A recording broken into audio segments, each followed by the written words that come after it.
안녕하세요. 오늘도 사연살롱을 찾아주셔서 감사합니다. 남편과 맞벌이를 하면서 딸아이를 키우고 있는 엄마예요. 맞벌이라고는 해도 저는 재택근무를 하고 있어서 출퇴근은 하지 않아요. 덕분에 육아도 맡아서 하고 있죠. 재택근무를 한다고 하면 다들 편하게 돈 번다고 생각하실 텐데요. 사실 그렇지 않아요. 솔직히 말해서 차라리 직장에 나가는 게 오히려 편하겠다고 생각하거든요. 출퇴근이 없이 이어지는 육아와 업무 때문에 좀처럼 쉴 틈이 없었거든요. 그래도 아이가 자라는 모습을 곁에서 지켜볼 수 있다는 건 행운이라면 행운일 거예요. 어린 자녀를 키우는 모든 엄마들이 다 그렇겠지만 바쁜 일과를 보내다 보면 아이 이유식은 정성껏 만들어 먹여도 자신의 입에 들어갈 반찬은 잘 안 해먹게 되잖아요. 그러니 늘 아이 먹고 남은 짜투리 음식이나 주워 먹고 대충 한 끼 때운다는 식으로 끼니를 넘기곤 하죠. 저도 한때는 그랬어요. 이모가 반찬을 해다 주시기 전에는요. 저에게는 이모가 한 분 계세요. 정확히는 친정엄마의 절친이시죠. 이모는 친정엄마보다도 저를 더 많이 챙겨주세요. 특히 제 입에 들어가는 것들요. 제가 애 키우느라 못 챙겨 먹을 거라고 이모는 일주일에도 몇 번씩 저희 집에 드나들며 반찬을 가져다 주세요. 게다가 이모는 음식 솜씨가 정말 좋아요. 제가 어릴 때부터 요리 잘하는 이모라고 불렀을 정도니까요. 그냥 밑반찬도 아니고 잡채나 갈비찜 같은 손이 많이 가는 음식들도 종종 해다 주셔서 제 입이 호강을 하고 있죠. 남편도 제 음식보다 이모 음식을 더 좋아하고요. 우리 이모는 다른 사람들과는 조금 다른 삶을 살고 계세요. 아들과 둘이 살고 계시는데 아들은 제 남편과 동갑이에요. 아직 미혼인데 결혼에는 생각이 없는 것 같아요. 그도 그럴 것이 이모 아들은 몸이 불편해서 휠체어 신세를 지고 있거든요.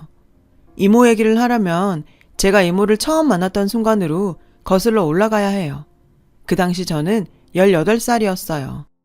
초등학교 1학년이라서 엄마가 등교를 시켜주고 교문 앞까지 마중을 나와서 데리고 가던 시기였죠. 그날도 저는 당연히 엄마가 교문 앞에서 기다리고 있을 거라고 생각했어요. 그런데 늘 먼저 와 있던 엄마가 그날따라 보이지 않는 거예요. 저는 엄마 손을 잡고 집에 가는 친구들을 보면서 엄마를 기다리고 있었어요. 하지만 30분 넘게 지나도록 엄마는 오지 않았어요.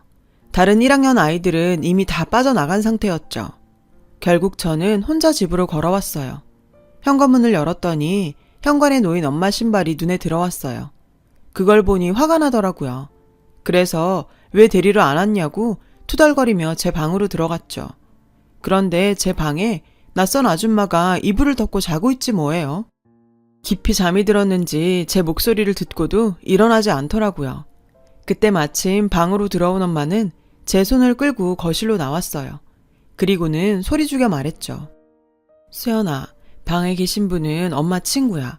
엄마가 수연이만 할 때부터 정말 친하게 지냈던 친구인데 어른이 되고 연락이 끊겼다가 오늘 갑자기 만나게 됐어. 이모가 몸도 아프고 지금 갈 곳이 없어.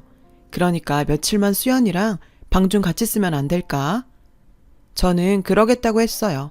엄마는 제 머리를 쓰다듬어 주시고는 간식을 꺼내주셨죠. 1시간 정도 지났을까요? 잠에서 깬 이모는 저를 보고 살갑게 인사를 해주었어요. 저희 엄마 어렸을 때랑 똑 닮았다며 신기해하면서 절 바라보셨죠. 이모 목소리는 힘이 없어 보였지만 왠지 다정하고 따뜻해서 저는 이모에게 금세 호감을 느꼈어요.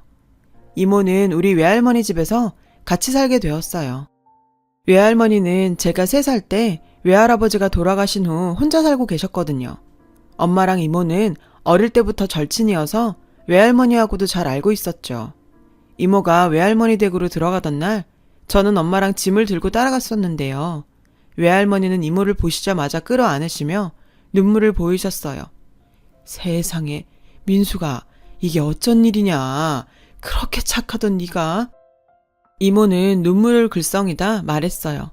아줌마, 수연이도 보고 있는데 그만하세요. 저 정말 괜찮아요. 하면서 애써 웃어 보였어요. 이모에게 남모르는 사정이 있다는 것은 누가 봐도 뻔했어요. 실제로 엄마에게 이모는 왜 가족도 없고 집도 없냐고 물어본 적이 있어요. 그때 엄마는 차분하고 진지한 눈으로 제게 이렇게 말씀하셨죠. 수연아, 사람들한테는 너무 아파서 말 못하는 얘기가 있어. 이모가 지금 그래. 이모가 그 얘기를 다시 하려면 너무 마음이 아플 거야.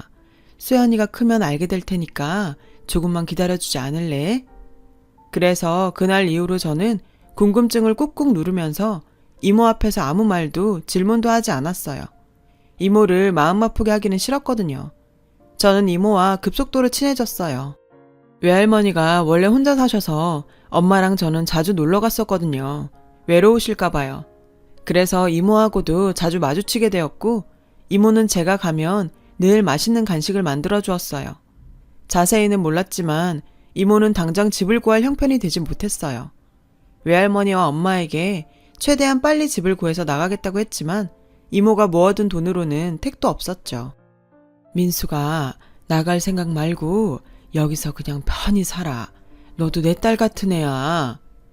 외할머니는 이모를 위로하곤 하셨어요. 이모는 얼마 뒤 동네 반찬 가게에서 반찬을 만드는 일을 하게 됐어요. 이모는 외할머니가 사양을 해도 월급의 일정 금액을 떼서 월세처럼 드렸고, 저축하는 것 외에는 저를 데리고 놀러 가거나 제게 맛있는 걸 사주는 데 썼어요. 이모는 저를 자식처럼 챙겨주었어요. 학교 체육대회나 중요한 행사 때 엄마가 일 가시면 이모가 대신 왔고, 엄마 몰래 제가 좋아하는 가수 앨범을 사준 것도 이모였어요. 중고등학교 입학식과 고3 생활, 그리고 수능날까지도 이모와 함께였어요. 수능시험 날에는 도시락도 싸주었고요. 이모는 돈을 충분히 모으고 경제력도 생겼지만 외할머니가 붙잡아 두신 덕에 제 곁에 가까이 살 수 있었어요. 저는 원하던 대학에 입학해 대학생이 되었어요. 성인이 되고 나서는 아르바이트도 하고 용돈을 조금씩 벌게 돼서 저도 이모한테 선물을 하고 맛있는 것도 사드릴 수 있었죠. 이모랑은 정말 친구처럼 허물없이 지냈던 것 같아요. 오죽하면 엄마가 저보고 당신 절친을 뺏어갔다고 농담까지 했겠어요. 저는 남편을 대학교 3학년 때 만났어요. 남편은 제가 3학년 올라갔을 때 갓 제대하고 복학한 학교 선배였어요. 복학을 해서 학년은 저와 같았죠. 친구와 같은 동아리였는데 그 친구가 소개를 시켜줘서 만나게 되었어요. 대화가 잘 통하고 호감이 느껴져서 자주 연락을 하다가 자연스럽게 연애를 하게 되었어요. 연애를 한 지 1년이 지나서 저희는 나란히 졸업을 하게 되었어요. 저는 졸업하고 나서 취업하려고 준비를 하고 있었고 남자친구도 마찬가지였죠. 그러던 와중에 남자친구가 제게 뜻밖의 말을 꺼냈어요. 내가 친구를 소개시켜주고 싶어. 우리는 같은 대학에 다녀서 남자친구의 친구들은 웬만하면 다 알고 지냈거든요. 이 친구는 좀 다른 친구야. 나한테는 정말 소중하고 나랑 가장 잘 맞는 절친이야. 그래서 우리 사이에 정말 확신이 들었을 때 꼭 소개시켜주고 싶었어.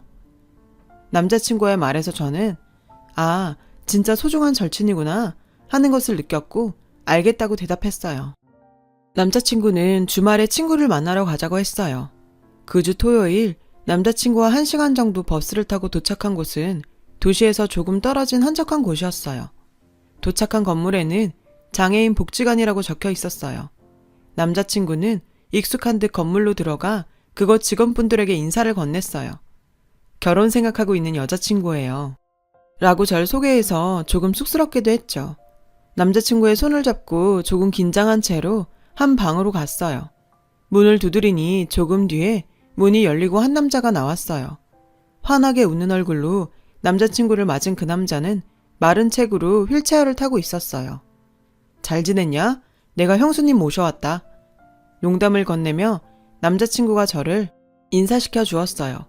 여기는 내 친구 정우야. 여기는 내 여자친구 수연이. 정우 씨는 환하게 웃으면서 손을 내밀어 악수를 청했어요. 민준이한테 얘기 많이 들었어요. 결혼할 생각으로 만나고 있다고요. 꼭 뵙고 싶었어요. 정우 씨는 13살 때 교통사고를 크게 당한 뒤 하반신 마비가 되었다고 했어요. 불행하게도 가족들은 장애를 가진 정우 씨를 책임지기 싫어해서 불행한 청소년기를 보냈다고 해요. 정말 죽고 싶었죠. 민준이 아니었음 저 죽었어요. 남자친구는 정우 씨를 챙기면서 자기 집에서 재우면서 정우 씨를 응원해 주었다고 했어요. 그리고 정우 씨가 성인이 되고 나서 독립을 하고 싶다고 하자 복지시설과 경제적 지원을 모두 나서서 알아봐주고 이곳에서 독립할 수 있도록 도와주었죠. 장애도 힘든데 가족들도 등을 돌렸다니 얼마나 힘들었을지 안타까웠어요. 그래도 남자친구 같은 친구를 만난 건 다행이다 싶었어요. 남자친구가 자랑스럽기도 했고요. 정우는 사이버 대학에서 컴퓨터 전공을 하고 있고 지금 프로그램을 개발하고 있어. 장애인들을 위한 프로그램인데 하반신 마비뿐 아니라 신체 장애가 있는 사람들이 컴퓨터를 수월하게 쓸 수 있게 알려주고 유용하게 쓸 수 있도록 도와주는 프로그램이야. 남자친구는 제게 자랑하듯 말했어요. 아직 개발 단계지만 꼭 진짜 사업으로 키워보고 싶어요. 할 수 있는 게 손 쓰는 거니까요. 컴퓨터를 끼고 살았거든요. 라며 정우 씨는 수줍게 말했죠. 그날 이후로 남자친구랑 자주 정우 씨를 찾아갔어요. 만나면 셋이서 수다도 떨고 신나게 놀았죠. 그러던 어느 날 저는 예상치 못한 사실을 하나 발견하게 되었어요. 정우 씨 방에는 사진이 딱 하나 있었는데 바로 갓난아기였던 정우 씨를 안고 있는 부모님과 찍은 사진이었죠. 아버지 부부는 접어두고 정우 씨를 안고 있는 어머니만 남겨두었더라고요. 아버지가 미워서요. 어머니는 돌아가셨어요. 제가 어릴 때요. 새어머니가 생겼는데 새어머니가 절 싫어하셨어요. 저를 복지시설로 보내자고 그렇게 아버지를 들들 볶았는데 아버지는 절 보내지도 못하고 새어머니 등살에 시달리는 것도 싫으니까 저를 없는 애 취급을 하셨어요. 배달은 동생만 챙겼죠. 정우 씨 어머니는 정우 씨가 10살 때 돌아가셨다고 했어요. 어머니 기억이 아직도 선명하다고 하더군요. 아직도 많이 그립다고요. 그 말을 듣고 저는 사진을 들여다봤어요. 근데 뭔가 이상했어요. 사진 속 정우 씨 어머니의 얼굴이 왠지 익숙하고 낯이 익었거든요. 동그랗고 고운 얼굴이었어요. 그 순간 떠오르는 얼굴이 하나 있었어요. 바로 이모의 얼굴이었죠.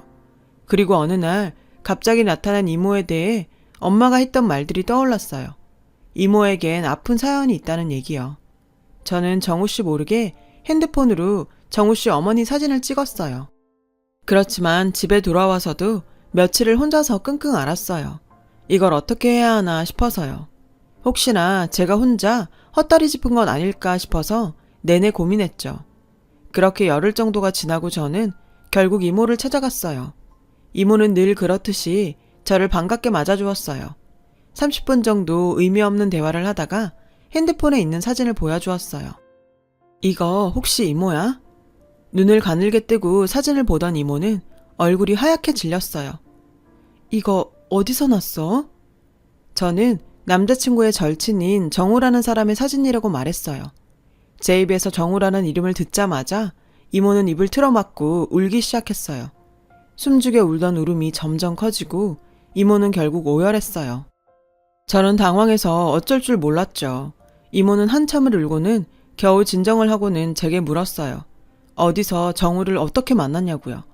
저는 정우 씨를 만나게 된 계기와 남자친구 얘기를 해주었고 제 이야기를 들은 이모는 정우 씨가 장애인이란 말에 소스라치게 놀랐어요. 그리고 엄마가 죽었다고 하더란 얘기에 뭐? 정우는 내가 죽은 줄 안다고? 라고 물으며 황당해했어요. 그리고 그날 저는 꽁꽁 감춰왔던 이모의 숨겨진 이야기를 듣게 되었어요. 나랑 네 엄마 정희는 초등학교 때부터 동네 친구였어. 서로 친자매처럼 붙어 다녔지. 여중을 가고 같은 여고를 또 가고 그렇게 대학도 같이 갈 줄 알았어. 그런데 우리 집안에 일이 터졌어. 아빠가 사업 중에 사기를 당하신 거야. 결국 우리 가족은 너희 가족에게 인사도 하지 못하고 야밤에 짐만 싸들고 그 동네를 벗어나 도망쳤어. 빚쟁이를 피해서 말이야. 대학이고 뭐고 각종 아르바이트에 닥치는 대로 일해 돈을 벌었어. 그때 정우 아빠를 만났어. 내가 일하는 다방에 오던 남자였어. 누가 봐도 잘 사는 집 남자였지. 내가 좋다고 찾아왔고 늘 쫓아다녔어. 나는 처음엔 주제넘는 짓이라고 생각해서 거절했는데 계속 다가오니까 흔들리더라. 그래서 결국 그 사람과 사귀게 되었어. 몇 년을 아무 일 없이 만났어. 정말 아무 일 없이. 그런데 갑자기 덜컥 임신이 된 거야. 겁이 났지만 정우 아빠는 날 책임지고 결혼하겠다고 했고 나는 그렇게 결혼을 하게 되었어. 그 집에서 나는 환영받지 못했어. 시댁에선 가진 거 없는 날 못마땅해 했거든. 그래도 예쁨 받아보겠다고 임신한 몸으로 온갖 일을 다 했어. 쉽사리가 고됐지만 버틸 수 있었어. 정우가 태어나고부터는 정우는 내 빛이었고 사랑하는 힘이었어. 그러다가 정우 아빠랑 이혼을 했어. 정우가 10살 때 정우 아빠에게 여자가 있다는 걸 알았거든. 나한테 그러더라. 그 여자랑 살고 싶다고. 양육권 포기하고 깔끔하게 이혼해주면 위자료는 넉넉히 챙겨준다나? 그러면서 애는 자기가 키우겠다는 거야. 내 힘으로는 애 교육이고 뭐고 제대로 못 시킬 거라고. 애 앞에 나타나지 않겠다고 약속만 하면 애는 진짜 제대로 키워준다고. 나한테는 정우가 중요했어. 정우의 미래를 위해서 내가 떠나는 게 맞다고 생각했어. 가슴이 찢어지는 것 같았지만 내 자식을 위해서라면 참을 수 있다고 생각했어. 그래서 새벽에 몰래 짐을 싸들고 나왔어. 친정으로 갈 수는 없었어. 그래서 내가 살던 동네로 돌아온 거야. 그리고 내 가장 친한 친구를 찾아온 거지. 그날이 수연이 너랑 처음 만난 그날이야. 내가 8살이던 그날. 이모 이야기를 들으면서 많이 울었어요. 그날 집으로 돌아와 엄마한테 모든 얘기를 했고 남자친구에게도 전화를 걸어 얘기했어요. 남자친구는 놀라면서 당장 모시고 가자고 하더군요. 하지만 이모는 한참을 망설였어요. 내가 정우한테 너무 죄인이야 라면서요. 하지만 저희 엄마랑 남자친구까지 찾아와 설득을 하자 결국 이모는 정우 씨를 찾아갔어요. 정우 씨의 방문을 열고 들어간 순간 이모는 울음을 터뜨렸어요. 정우야, 엄마야, 엄마. 이모는 울면서 말도 제대로 하지 못했고 혼란스러운 정우 씨에게 남자친구가 그간의 이야기를 들려주었어요. 정우 씨는 아버지가 엄마는 교통사고로 죽었다고 했다며 말을 더듬었고 이모는 지갑에 늘 갖고 다니던 정우 씨 사진을 꺼내 보이며 증명했어요. 그 사진에서 젊은 이모는 어린 정우 씨를 안고 자전거를 타고 있었어요. 그 사진을 본 정우 씨도 끝내 울음을 터뜨리면서 오열하고 말았죠. 그날 복지시설은 눈물바다가 되었고 정우 씨는 그렇게 이모와 재회했어요. 두 사람이 같이 살게 된 건 우리 부부가 결혼을 한 직후였어요. 정우 씨가 준비하던 프로그램이 꽤 좋은 반응을 얻고 판매가 되었거든요. 덕분에 독립을 할 자금도 생겼고요. 두 사람은 크지는 않지만 빌라를 얻어서 같이 살게 되었어요. 정우 씨는 그 후로도 본가와는 인연을 끊었다고 해요. 부친의 거짓말을 용서할 수 없어서였죠. 이모와 정우 씨는 아직도 저와 남편에게 고마워해요. 저는 이 모든 게 이모가 그동안 했던 고생의 보답을 받은 거라고 생각해요. 정우 씨도 그렇고요. 정우 씨는 장애가 있고 이모의 도움을 받으며 살아야 하지만 당당하게 자기의 일을 하고 있어요. 무엇보다 행복하게 살고 있고요. 제 아이에게도 좋은 삼촌이고요. 만나야 할 사람은 꼭 언젠가 만나나 봐요. 게다가 천륜이었으니 말이에요. 긴 시간을 서로를 그리워하면서 살았던 두 사람이 이제는 진심으로 행복하게만 살았으면 좋겠어요. 긴 사연을 들어주셔서 감사합니다. 여러분, 사연 댓글에 응원과 현명한 조언 부탁드려요. 좋아요와 구독은 저에게 큰 힘이 됩니다. 오늘도 좋은 일 가득하세요.